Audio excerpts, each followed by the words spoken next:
En esta sesión vamos a hablar de una cuestión muy importante que tiene que ver con un soneto de Miguel Hernández al que vamos a poner en relación con otros dos sonetos de sendos autores, Francisco de Quevedo y Federico García Lorca. El soneto de Miguel Hernández al que vamos a hacer referencia es el número 14 de su poemario El rayo que no cesa de 1936. Vamos a hacer después de esta apelación al silencio de metal triste y sonoro, vamos a hacer después referencia a un soneto de Quevedo, el que comienza «Ves con el polvo de la lid sangriento», y otro de Federico García Lorca, también del año 1936, uno de los sonetos del amor oscuro, «Amor de mis entrañas, viva muerte». Vamos a hacer referencia a estos tres sonetos y vamos a analizarlos desde los presupuestos metodológicos de la crítica de la razón literaria. Vamos a ver a qué conclusiones llegamos y a qué planteamientos podemos apelar a la hora de hablar de tres referentes fundamentales, que son el amor, la muerte y el precio que hay que pagar por amar tan intensamente que, de alguna manera, la muerte, el fin de la vida, es el peaje del amor.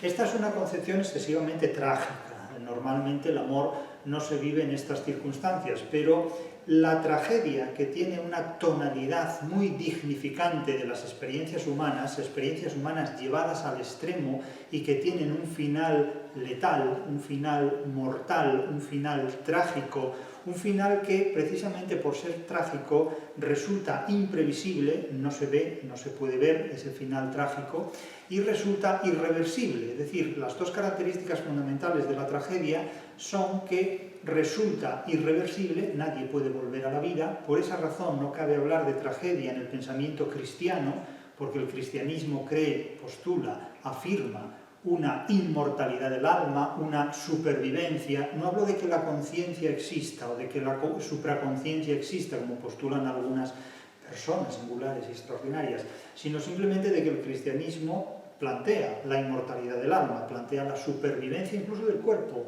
más allá de este mundo, ¿no?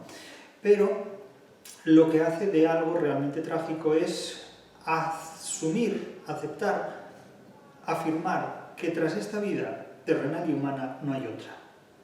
Por lo tanto, la afirmación del pensamiento trágico, según el cual todo lo que tenemos está en este mundo y una vez perdido no se recupera, no se restaura, es absolutamente esencial.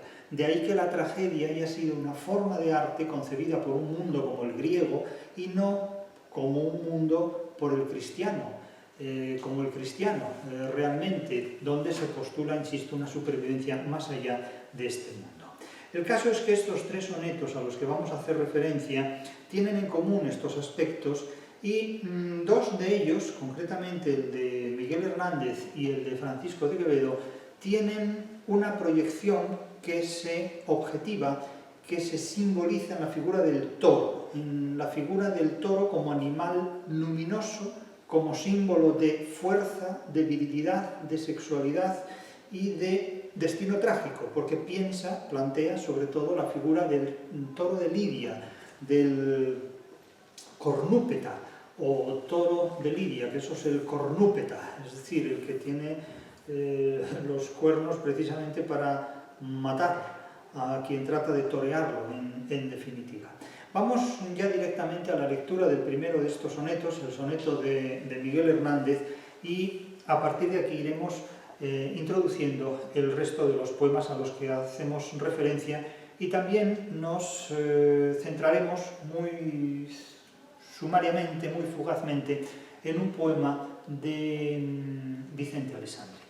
Vamos al soneto de Miguel Hernández, el número 14 de El rayo que no cesa, poemario publicado en 1936 y que recoge composiciones poéticas redactadas en los años anteriores, 1935, sobre todo 1934 en algún caso. Dice el soneto de Hernández: silencio de metal triste y sonoro, espadas congregando con amores el final de huesos destructores de la región volcánica del Toro. Una humedad de femenino oro que olió puso en su sangre resplandores y refugió un bramido entre las flores como un huracanado y vasto lloro. de amorosas y cálidas cornadas, cubriendo está los trebolares tiernos con el dolor de 1000 enamorados. Bajo su piel las furias refugiadas son en el nacimiento de sus cuernos pensamientos de muerte edificados. Bien, el soneto de alguna manera podría hacer pensar en un nocturno.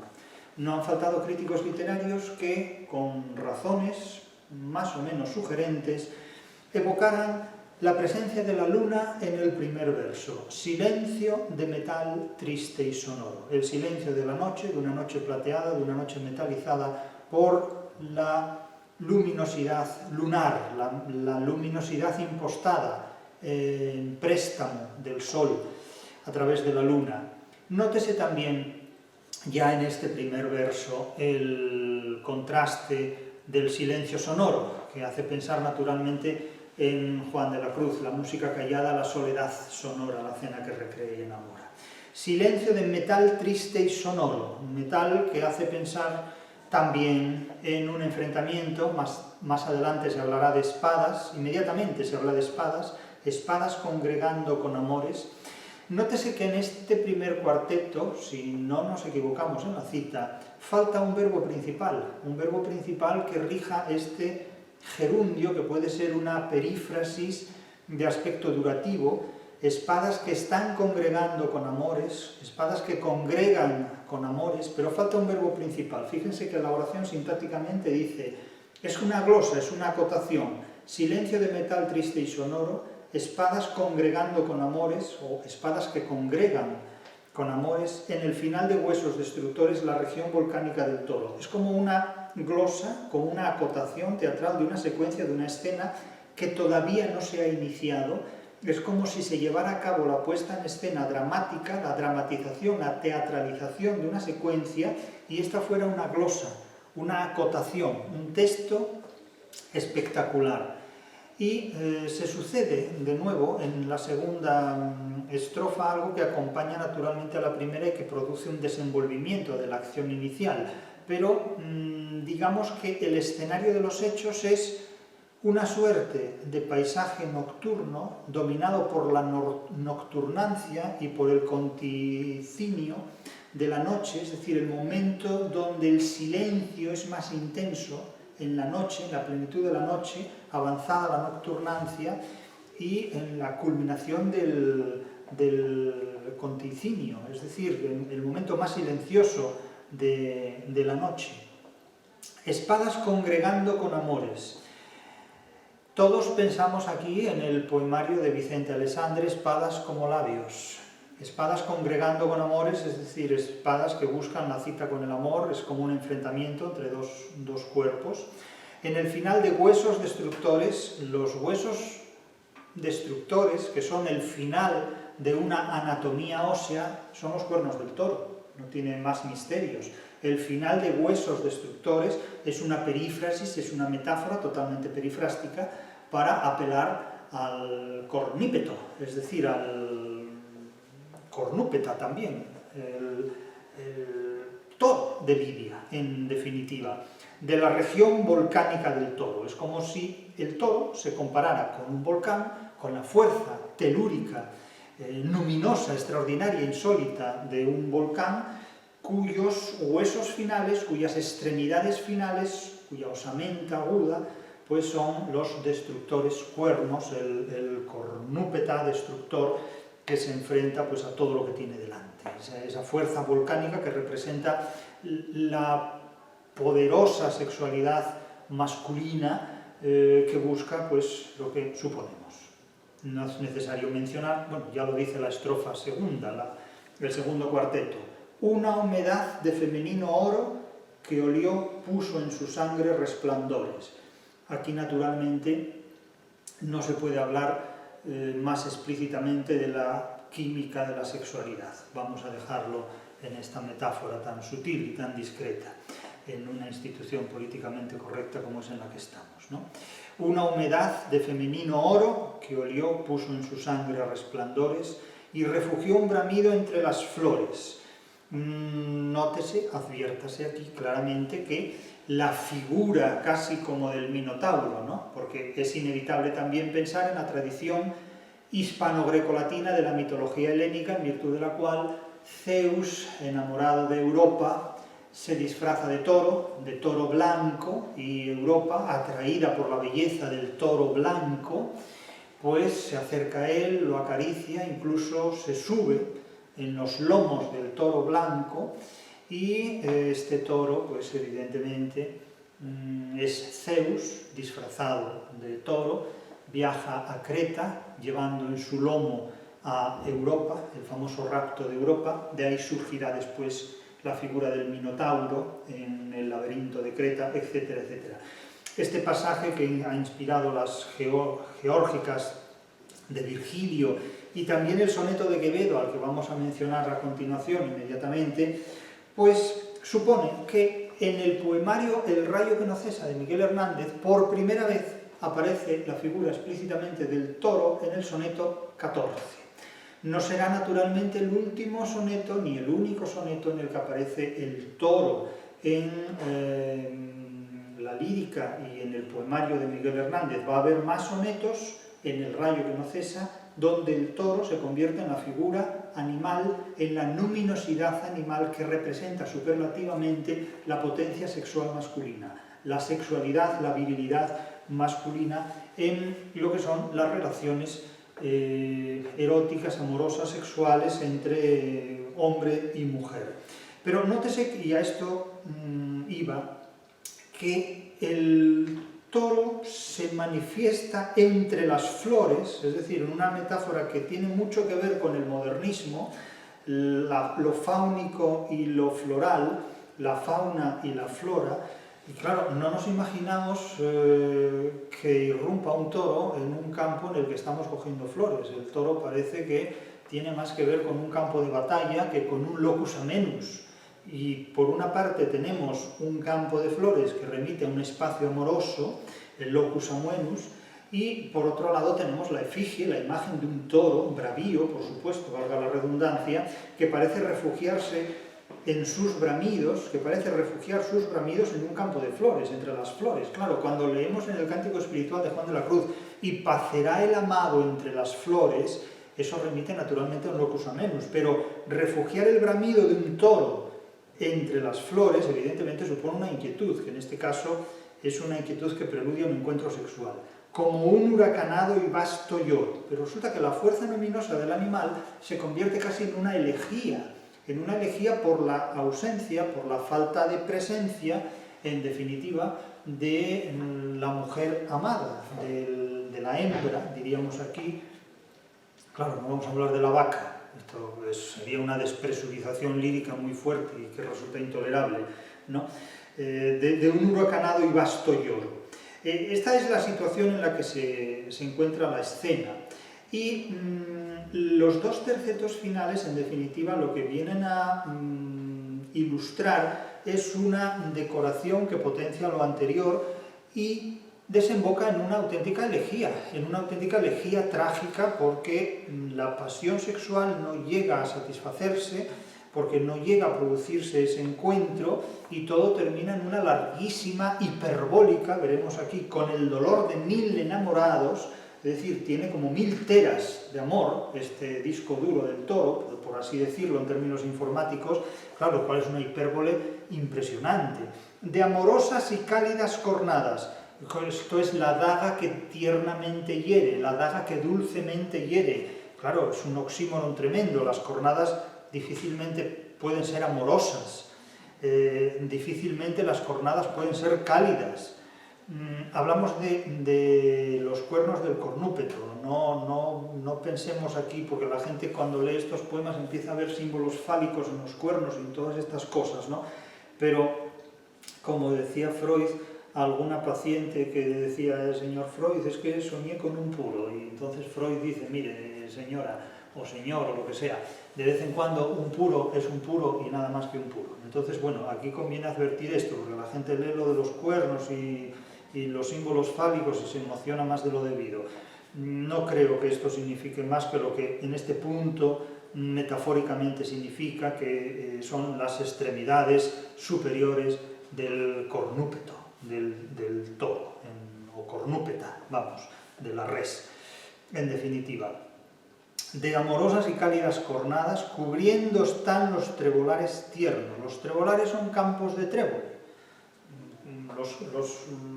plantaciones de trébol, en definitiva, que suele ser una flor además muy silvestre, no hace falta plantarla, ya crece por sí sola, de tal manera que de nuevo aparece una decoración modernista que se inscribe dentro de la tradición lírica muy común y muy conocida de la literatura hispano-grecolatina, es decir, las flores de trébol, las plantas de trébol, la fauna y la flora que rodea al trébol está muy presente en la lírica clásica, en la lírica del siglo de oro, está muy presente en la obra de Lope de Vega, en los romances populares, etcétera, etcétera. Es decir, prácticamente no hay poema de amor del siglo de oro que no tenga de alguna manera una cita con el trébol o los trebolares. Y aquí aparece de nuevo: de amorosas y cálidas cornadas, cubriendo está los trebolares tiernos, con el dolor de 1000 enamorados. Nos imaginamos que esto puede hacerlo una coreografía operística, pero no un toro, precisamente, ¿no?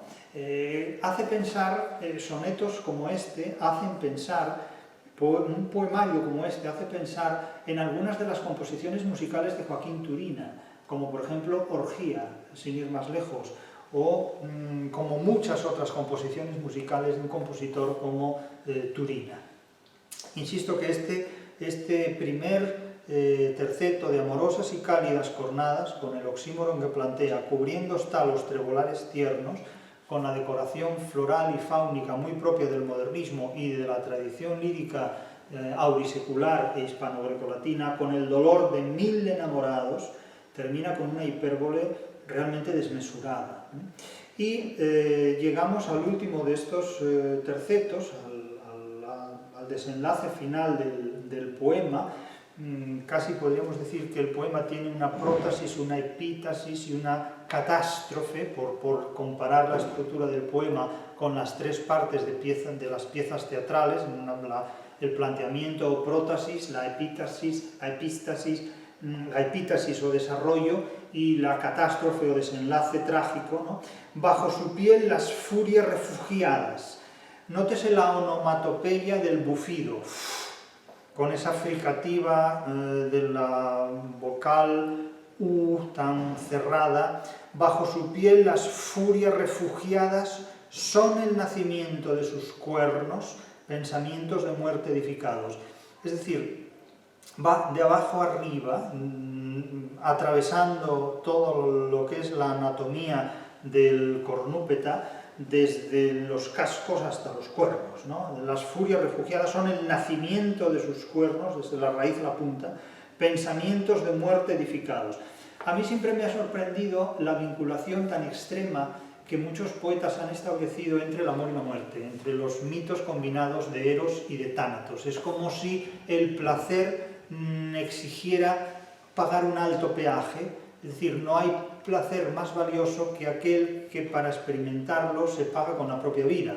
Como solía decirse, para entrar en el cielo no es preciso morir, o sí. De tal manera que diríamos que el placer más valioso es aquel que se consigue a costa de pagarlo no con dinero sino con la propia vida. Esto es lo que se oculta en definitiva detrás del mito que vincula a Eros con Thanatos, el amor con la muerte. Pero quedémonos ahora con el verso con el que se inicia este último terceto: bajo su piel las furias refugiadas. Claro, si nosotros recordamos un poema de Vicente Alessandri, de Espadas como labios, que también es un título evocado, mencionado intertextualmente en esa copresencia idética y frecuentemente, que es como definía Genet la intertextualidad en sus palimpsestos, con el segundo verso del primer cuarteto: espadas congregando con amores. Si vamos a Espadas como labios, el poemario de 1932 de Vicente Alessandri, nos encontramos con un poema donde, yo se lo voy a leer, es un poema muy breve, es un poema que representa el punto culminante de la poética surrealista de Vicente Alessandri, que no está señalado con signos de puntuación ortográfica. Es un poema que se presenta sin comas, sin puntos, sin signos de puntuación, Y dice así: mira mis ojos, vencen el sonido, escucha mi dolor como una luna, así rondando plata en tu garganta, duerme o duele, o se ignora o se disuelve. Forma, clamor, oh cállate, soy eso. Soy pensamiento o noche contenida. Bajo tu piel un sueño no se marcha, un paisaje de corza suspendido. Este poema, que se titula Instante y escrito por Vicente Alessandre, se integra en su libro de poética surrealista Espadas como labios, mantiene una clara concomitancia con el primer verso de este soneto del segundo terceto de Miguel Hernández. Bajo su piel las furias refugiadas. Pues bien, bajo tu piel un sueño no se marcha. Es decir, que yo no digo que Miguel Hernández haya tomado este sintagma del poema de Vicente Alessandre.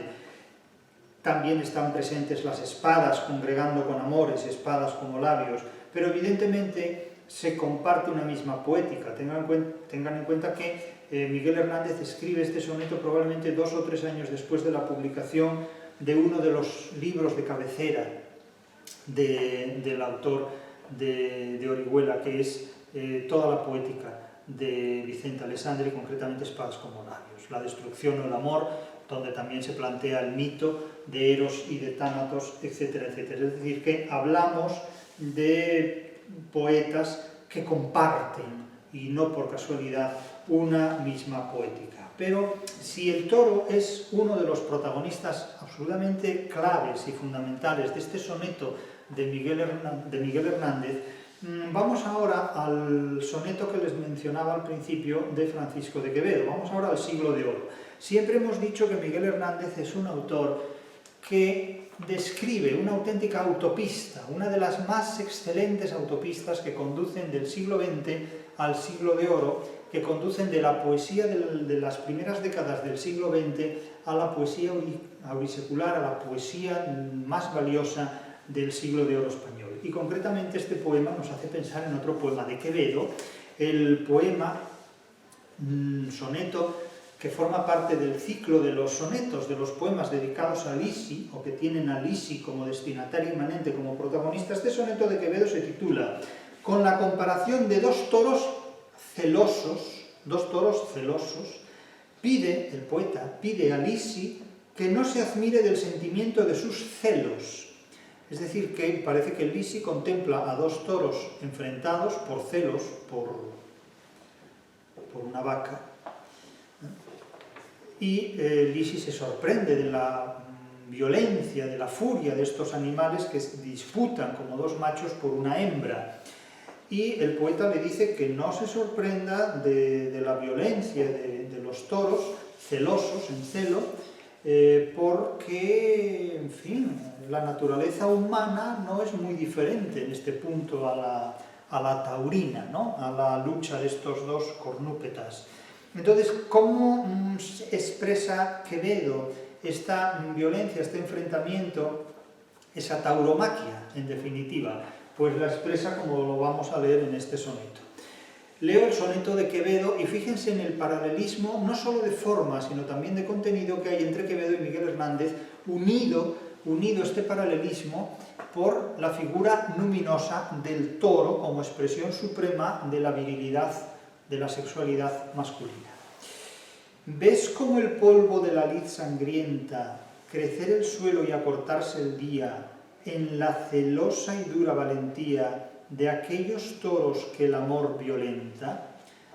Es decir, le pregunta directamente a la Lisi de turno: ¿ves con el polvo de la lid sangrienta? Es decir, el remolino, la polvareda que el enfrentamiento frontal, valga la redundancia, de ambos toros hace brotar del suelo, crecer el suelo y acortarse el día. Es decir, parece que el día queda nublado por la polvareda, por la turbulencia que provoca en la tierra, pues el piafar del toro, el rugir del toro, es decir, un auténtico huracán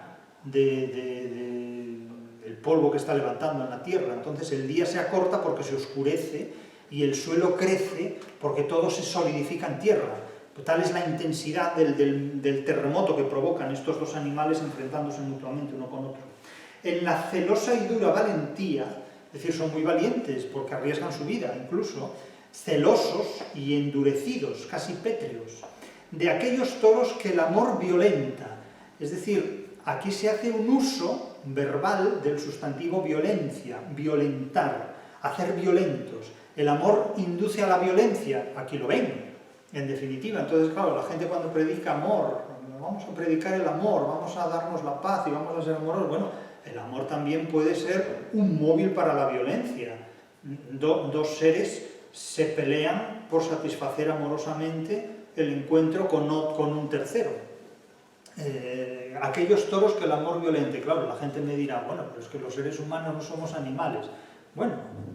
Bueno, yo no sé a veces quién es más animal, si el ser humano o los animales que supuestamente no son humanos, etcétera, etcétera. Aquí yo no iría muy lejos, porque hay personas que se comportan más incívicamente que los animales y hay animales que a veces dan muestras de ser mucho más racionales que algunas personas. Entonces, sin querer yo llevar las cosas a extremos hiperbólicos, voy a ser prudente al juzgar el comportamiento de unos y otros. Ya quisieran algunas personas ser prudentes y racionales como algunos animales, y bueno, en fin, aunque no faltó cantante que dijera que quería ser civilizado como los animales, pues que le pregunten a una cebra por la civilización del tigre o del leopardo hambriento. Pero en fin, sin llegar a sacar las cosas de su contexto, pues aquí advertimos un enfrentamiento bélico, letal, entre dos fieras, entre dos monstruos, además, simplemente por satisfacerse eróticamente, sexualmente, celosamente. Y vuelve de nuevo, todo el soneto de Quevedo es un despliegue de interrogatorios, de enunciados interrogativos. ¿No ves la sangre que el manchado alienta? Es decir, está respirando sangre, en definitiva, porque el enfrentamiento bélico que tiene ya le ocasiona heridas incluso internas, que sangra por la boca, que sangra por las narices, que respira, digamos, sanguinolientamente, respira un aire sangrado. Miguel Hernández hablaba en muchos casos del corazón en la lengua, es decir, ya de una lengua sanguinolienta, en una imagen extremadamente naturalista. ¿No ves la sangre que el manchado alienta? Es decir, el toro manchado, el toro negro, ¿no? El humo que de la ancha frente envía, es decir, parece una cabeza en combustión, parece un mundo ardiendo completamente, ¿no? Un hacha ardiendo, en definitiva. El toro negro y la tenaz porfía que el amante corazón ostenta. Es decir, el amante es un participio activo, el corazón que ama, el corazón amante, ¿no? Claro, y nótese que el participio activo no lleva género, es decir, no se dice, el corazón es masculino, el corazón, pero si fuera, por ejemplo, la garganta amante, no se diría la garganta amanta. No funcionaría del mismo modo que cuando una mujer firma una carta no dice la abajo firmanta, dice la abajo firmante. Pero en algunos casos el participio activo sí se violenta y se le pone género femenino. Por ejemplo, no se dice la presidente, sino que se dice la presidenta, aunque la forma lógica sería la presidente, porque decir la presidenta, al menos en el siglo XIX, pero ya no vivimos en el siglo XIX, sería una forma despectiva.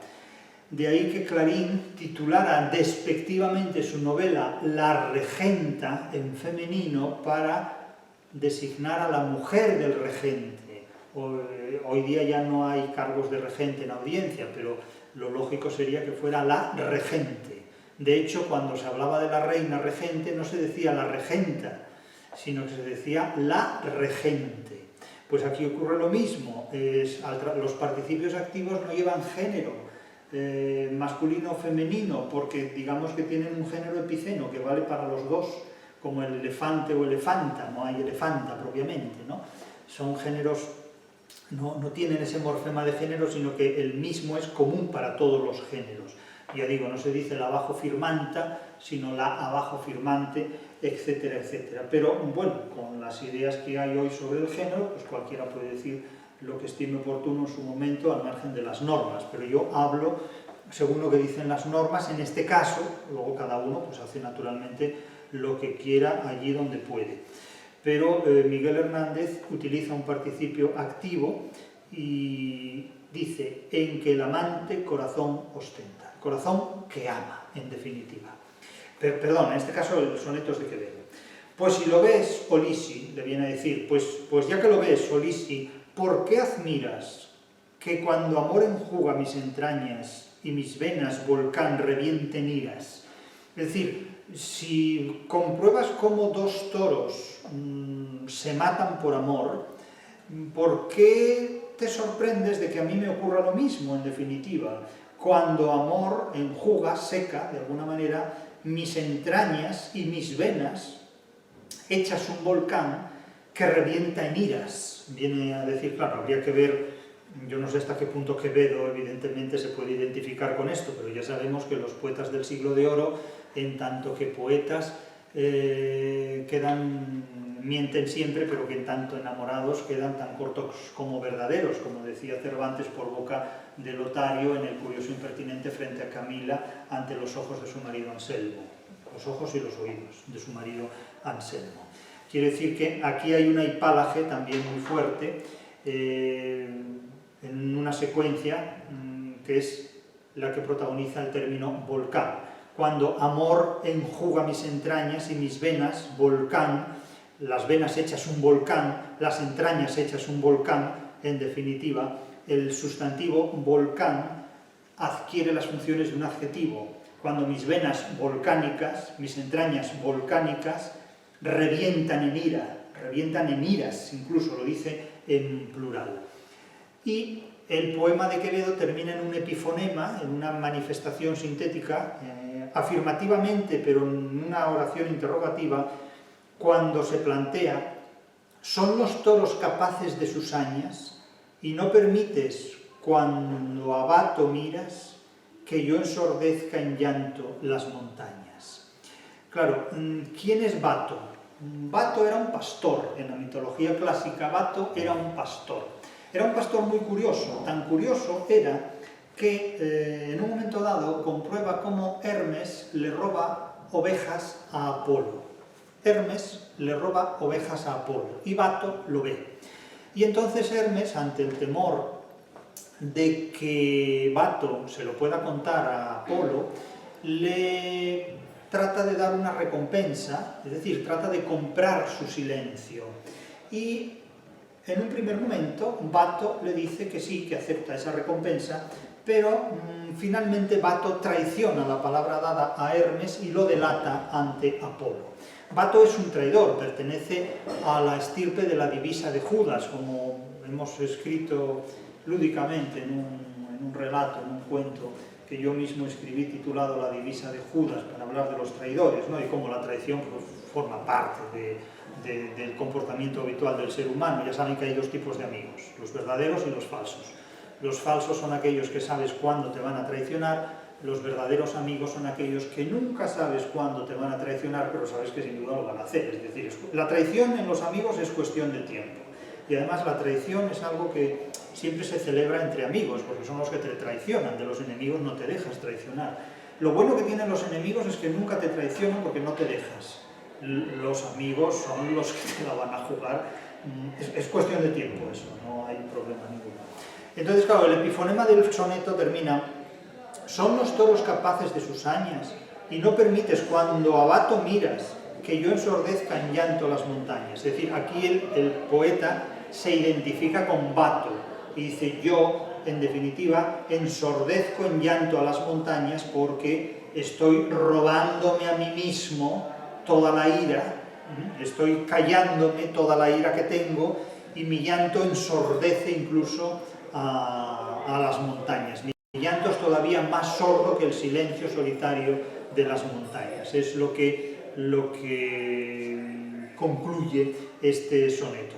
Fíjense que los dos sonetos, tanto el de Quevedo como el de Miguel Hernández, son ambos composiciones poéticas que, en torno a la figura del toro como protagonista fundamental, establecen comparaciones muy intensas, muy fuertes, muy hiperbólicas con la pasión amorosa masculina y la virilidad sexual masculina, que no encuentran forma de saciarse pese al enorme poder casi volcánico que se atribuyen en uno y otro caso.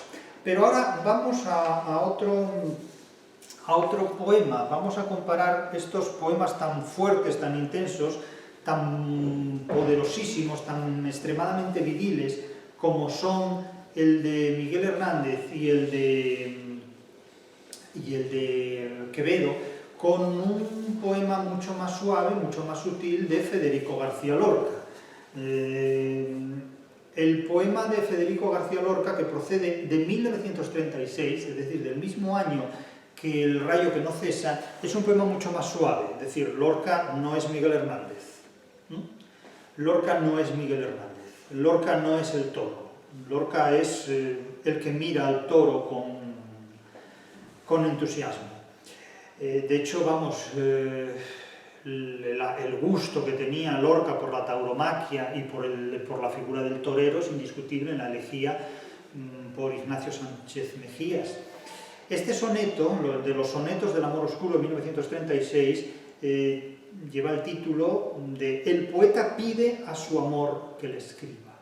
Ese es el título de este soneto lorquiano. Y el soneto dice así: Amor de mis entrañas, viva muerte, en vano espero tu palabra escrita, y pienso, con la flor que se marchita, que si vivo sin mí quiero perderte. El aire es inmortal, la piedra inerte, ni conoce la sombra ni la evita, mi corazón interior no necesita la miel helada que la luna vierte. Pero yo te sufrí, rasgué mis venas, tigre y paloma sobre tu cintura, en duelo de mordiscos y azucenas.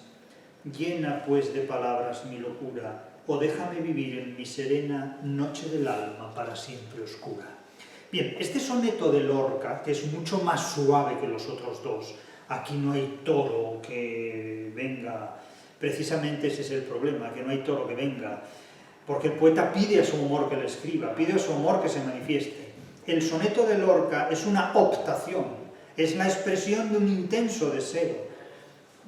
Amor de mis entrañas, viva muerte, es una imploración. Es como una carta en 14 versos. Lo que hace Lorca aquí es una carta en 14 versos.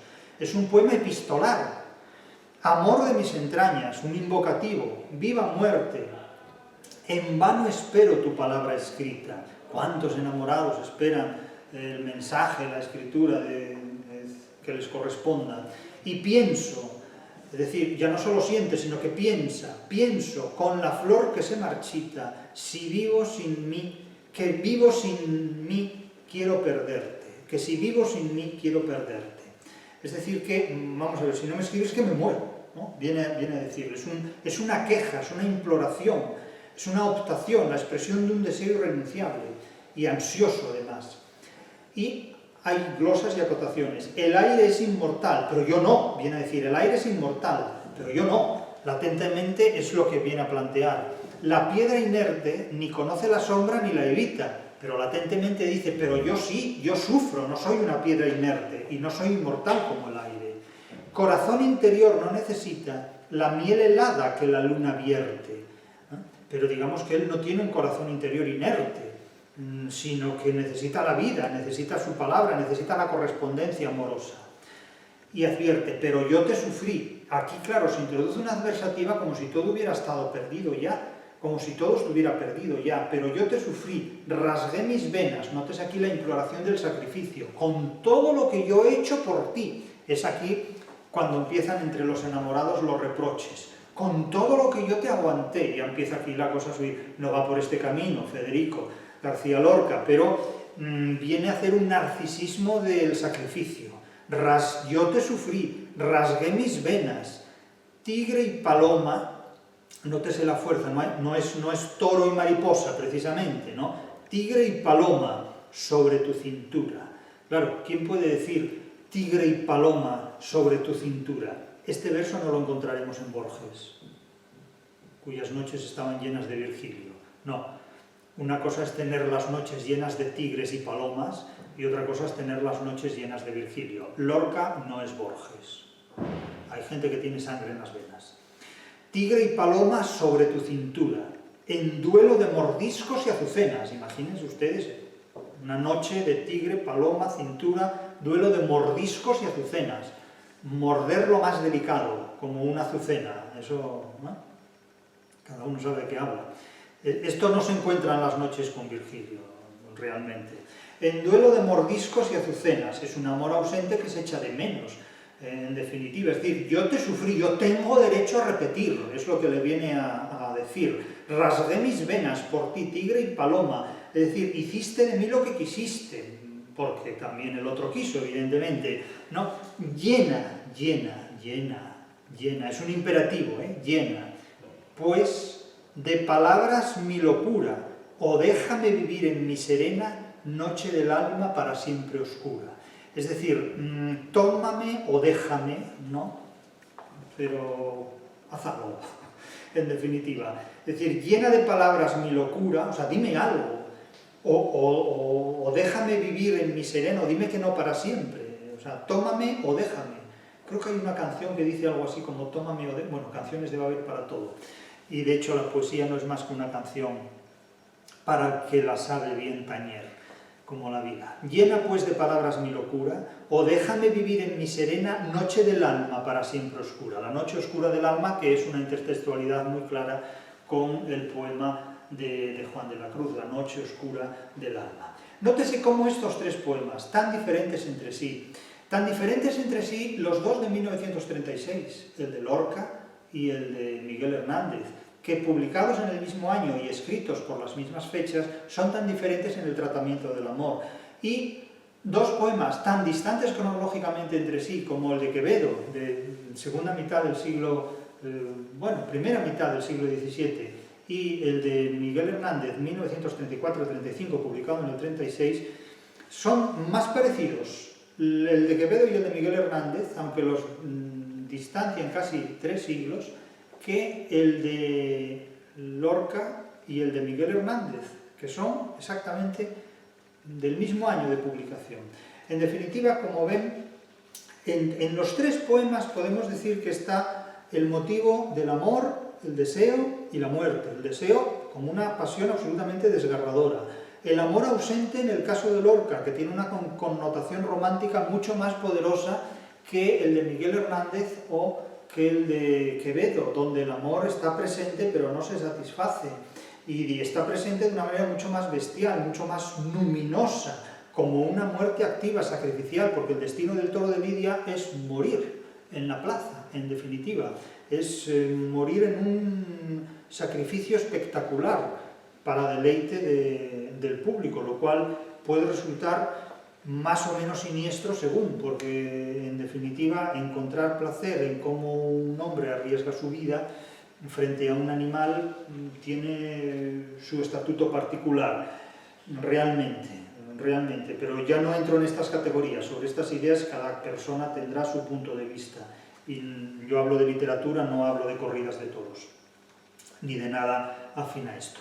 Pero nótese que, por ejemplo, en el poema de Lorca hay un léxico que remite a una sensualidad muy psicológica y menos materializada, salvo en el caso de tigre y paloma, pero se habla de duelo, de mordiscos y azucenas, de miel helada, de noche del alma, es decir, hay cierta evasión hacia figuras, no diré inmateriales, pero sí menos violentas, menos ferinas, menos ferales, menos agresivas, menos depredadoras.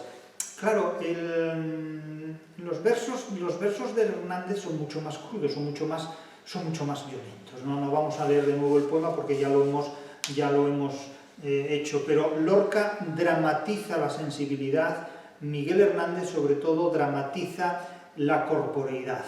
En Miguel Hernández el drama está en el cuerpo, en Lorca está sobre todo en la sensibilidad. Lorca era un autor mucho más sensible, Lorca no toreaba, observaba el toro. Miguel Hernández era el toro, en definitiva, es el toro, es el protagonista.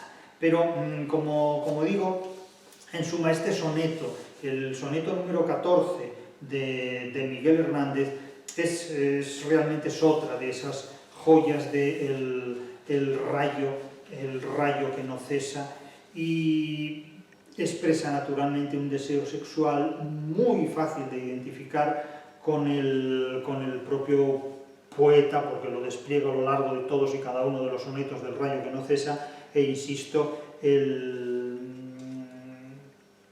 valor taurino, el valor de este animal, del toro como tal, como fuerza trágica, la luminosidad del deseo y esa alianza entre el amor y la muerte, va a ser algo que caracteriza, insisto, a todo el poemario.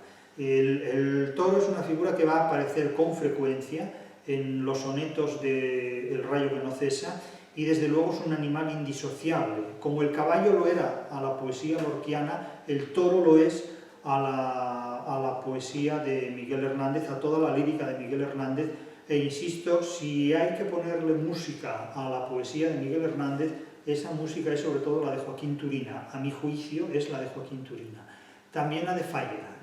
De hecho, Las noches en los jardines de España de Manuel de Falla sirven perfectamente como escenario tanto a la poesía de Federico García Lorca como sobre todo a la de Miguel Hernández. Indudablemente la relación entre música y literatura es absolutamente indisociable cuando hablamos de estos autores clave en la historia de la literatura universal, ya no solo española.